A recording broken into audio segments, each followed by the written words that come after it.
ఈ సృష్టిలో ఉన్న సమస్త అజ్ఞానాన్ని తొలగించే పరమాత్ముడు ఎవరు అంటే అది మహాశివుడే అని చెబుతారు. శివుని జ్ఞాన స్వరూపమే దక్షిణామూర్తి స్వరూపం. దక్షిణామూర్తి పరమశివుని యొక్క జ్ఞాన గురు అవతారం. మామూలుగా గురువులు మాటలతో శిష్యులకు బోధిస్తారు, కానీ దక్షిణామూర్తి మౌనంగానే ఉండి శిష్యులకు కలిగే సందేహాలు నివారిస్తాడు. అతనికి పరమ జ్ఞాన స్వరూపం అని ఎందుకంటారో చెప్పే గొప్ప రూపమే దక్షిణామూర్తి స్వరూపం. ఈ కథలోనికి వెళ్లే ముందు ఒకసారి లైక్ చేసి కామెంట్ చేయండి. అలాగే ఈ కథను చివరి వరకు శ్రద్ధగా వినండి. బ్రహ్మదేవుడు తన సృష్టిని ప్రారంభించినప్పుడు మొదట సనక, సనందన, సనాతన, సనత్కుమారులను సృష్టించాడు. వారిని తన సృష్టిని కొనసాగించమన్నాడు. కానీ వారికి ఇష్టం లేక బ్రహ్మతో ఇలా అంటారు: మేము ఈ సృష్టిని కొనసాగించలేము, మాకు బ్రహ్మజ్ఞానం పొందాలని ఉంది, అందువలన మేము మీకు ఏ విధముగా సాయపడలేము అని విరక్తులై బ్రహ్మజ్ఞానాన్ని పొందటానికి గురువును వెతుకుతూ బయలుదేరారు. ఇక బ్రహ్మగారు మరో ప్రత్యామ్నాయంతో తన సృష్టిని కొనసాగించాడు. బ్రహ్మపుత్రులైన సనక, సనందన, సనాతన, సనత్కుమారులైన ఈ నలుగురు గురువు కోసం వెతుకుతూ నారద మహర్షి సహాయంతో మొదట బ్రహ్మగారినే అడుగుదామనుకున్నారు. కానీ ప్రక్కన సరస్వతీదేవిని చూసి ఈయనే పెళ్లి చేసుకుని సంసారంలో ఉన్నాడు, ఇక ఈయన మనకు ఏమని ఉపదేశిస్తాడు అని అనుకొని బ్రహ్మను అడగలేదు. అలాగే బ్రహ్మ విద్యా ప్రాప్తి కోసం సనక, సనందనాథులు ఆ తర్వాత మహావిష్ణువు వద్దకు వెళ్తారు. అక్కడ కూడా లక్ష్మీదేవితో సంసార సాగరంలో ఉన్నటువంటి మహావిష్ణువుని చూసి వారిని కూడా అడగలేదు. చివరకు బ్రహ్మ విద్యా ప్రాప్తి కోసం సనక, సనందనాథులు సదాశివుని వద్దకు వెళ్లారు. ఆ సమయంలో శివుడు గౌరీ సమేతుడై దేవగణాల మధ్య నాట్యం చేస్తున్నాడు. ఈ నృత్యగీత వినోదుడైన సంసారి తమకు బ్రహ్మ విద్యలను ఎలా బోధిస్తాడని అనుమానంతో వెనక్కి తిరిగి వెళ్ళిపోతారు. అప్పుడు పరమశివుడు ఈ నలుగురు అజ్ఞానాన్ని చూసి మనసులో ఎంతో బాధపడి వారికి బ్రహ్మజ్ఞానాన్ని ఉపదేశించాలని అనుకున్నాడు. ఓ రోజు ఉదయం వారు వెళ్లే దారిలో ఒక మర్రి చెట్టు కింద ఒక యువకుని రూపంలో దక్షిణామూర్తిగా కూర్చున్నాడు. ఈ నలుగురు ఆ మూర్తిని చూసి అతని తేజస్సుకు ఆకర్షితులై ఆయన చుట్టూ కూర్చున్నారు. విషయం ఏమిటంటే అతను మాట్లాడటం లేదు. అతని చుట్టూ ప్రకృతి మౌనంగా నిలిచి ఉంది. దక్షిణామూర్తి స్వామివారు తమ మౌనంతోనే వారందరినీ బ్రహ్మజ్ఞానం పొందేటట్లు చేస్తారు. అప్పుడు వారి యొక్క అజ్ఞానం పూర్తిగా తొలగిపోతుంది. వారికి బ్రహ్మజ్ఞానం అంటే ఏమిటో తెలుస్తుంది. దక్షిణాభిముఖంగా వటవృక్షం కింద కూర్చున్న మూర్తి దక్షిణామూర్తి.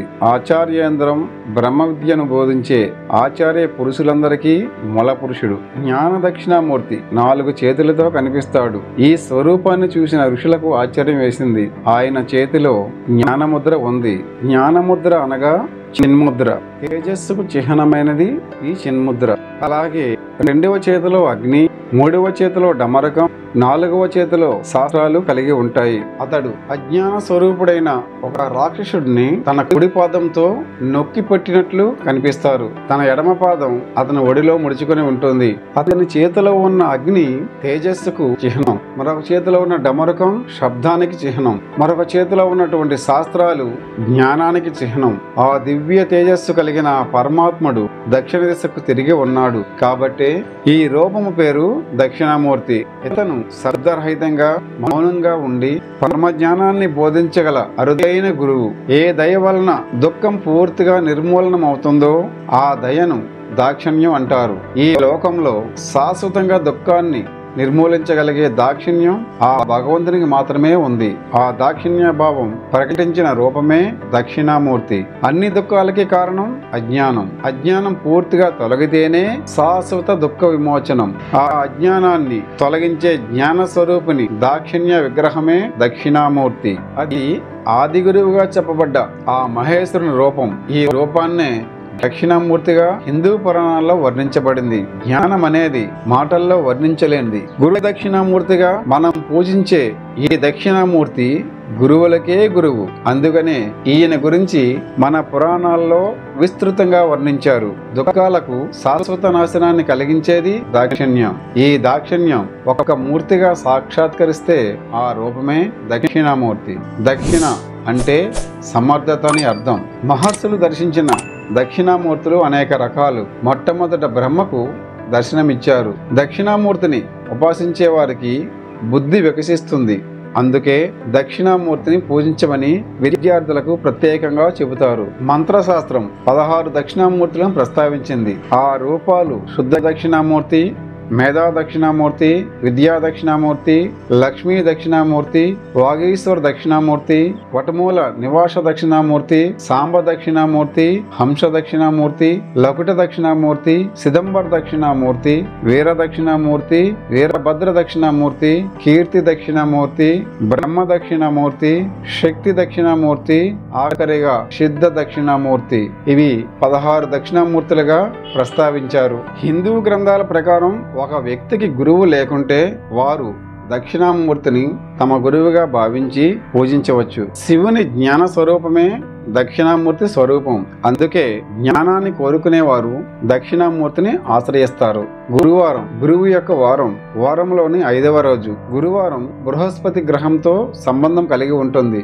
ఏదైనా విద్యా ప్రయత్నాలను ప్రారంభించడానికి గురువారం శుభప్రదంగా భావిస్తారు. అనేక శైవ క్షేత్రాలలో గురువారం నాడు దక్షిణామూర్తికి ప్రత్యేక పూజలు జరుగుతాయి. కొన్ని ఆలయ సంప్రదాయాలు పౌర్ణమి రాత్రులలో దక్షిణామూర్తికి ప్రత్యేక పూజలు నిర్వహిస్తారు. ముఖ్యంగా గురు పూర్ణిమ రాత్రి దక్షిణామూర్తికి ఆరాధన సేవలకు తగిన సమయం. దక్షిణామూర్తి సకల జగద్గురుమూర్తి కనుక స్వామి ఆరాధన సకల విద్యలను ప్రసాదిస్తుంది. ఐహికంగా బుద్ధి శక్తిని వృద్ధి చేసి విద్యలను అనుగ్రహించే ఈ స్వామి పారమార్థికంగా తత్వజ్ఞానాన్ని ప్రసాదించే దైవం. శ్రీరామునికి గురువుగా వ్యవహరించిన వశిష్ఠుడు కూడా తన తపస్సుతో దక్షిణామూర్తిని ప్రత్యక్షం చేసుకుని బ్రహ్మ విద్యను సంపాదించాడు. వశిష్ఠునకు దక్షిణామూర్తి సాక్షాత్కరించిన క్షేత్రమే శ్రీకాళహస్తి. అందుకే ఎప్పటికీ ఆలయంలో ప్రవేశించగానే దక్షిణామూర్తి విగ్రహం కనబడుతుంది. ఇది జ్ఞాన ప్రధాన క్షేత్రం. ఇక్కడ శక్తి పేరు కూడా జ్ఞాన ప్రసూనాంబ కావడం విశేషం. పరమజ్ఞానమూర్తి అయిన ఈ ఆదిగురువును స్తుతిస్తూ ఆదిశంకరులు రచించిన దక్షిణామూర్తి స్తోత్రం ఎంతో ప్రసిద్ధి చెందింది. విశ్వం దర్పణ దృశ్యమాన నగరీతుల్యం అంటూ మొదలయ్యే ఈ దక్షిణామూర్తి స్తోత్రాన్ని నిత్యం పఠిస్తే జ్ఞానానికి లోటుండదని సాక్షాత్తు ఆ ఆదిశంకరులే సెలవిచ్చారు. దక్షిణామూర్తి దక్షిణాభిముఖంగా ఉంటాడు. సాధారణంగా దక్షిణ దిక్కు యమస్థానం. అందుకే అకాల మృత్యు దోషాలు ఉన్నవారు, అపమృత్యు దోషాలతో బాధపడేవారు దక్షిణామూర్తిని ఆశ్రయించి ప్రతి గురువారం దక్షిణామూర్తి స్తోత్రాన్ని పఠిస్తే ఆయురారోగ్య ఐశ్వర్యాలు చేకూరుతాయని విశ్వాసం. దక్షిణామూర్తిని ఆశ్రయించి జ్ఞానం, ఆరోగ్యం, ఐశ్వర్యాలను పొందుదాం. ఓం శ్రీ దక్షిణామూర్తియే నమః. ఈ కథ విన్నారు కదా. ఈ కథ మీ మనసును తాకితే లైక్ చేసి షేర్ చేయండి. ఇలాంటి మరెన్నో ఆధ్యాత్మిక, పౌరాణిక మరియు ధార్మిక కథల కోసం మా ఛానల్ను ఇప్పుడే సబ్స్క్రైబ్ చేసుకోండి. అలాగే మీ అభిప్రాయాన్ని కామెంట్ రూపంలో తెలియజేయండి. Thanks for watching.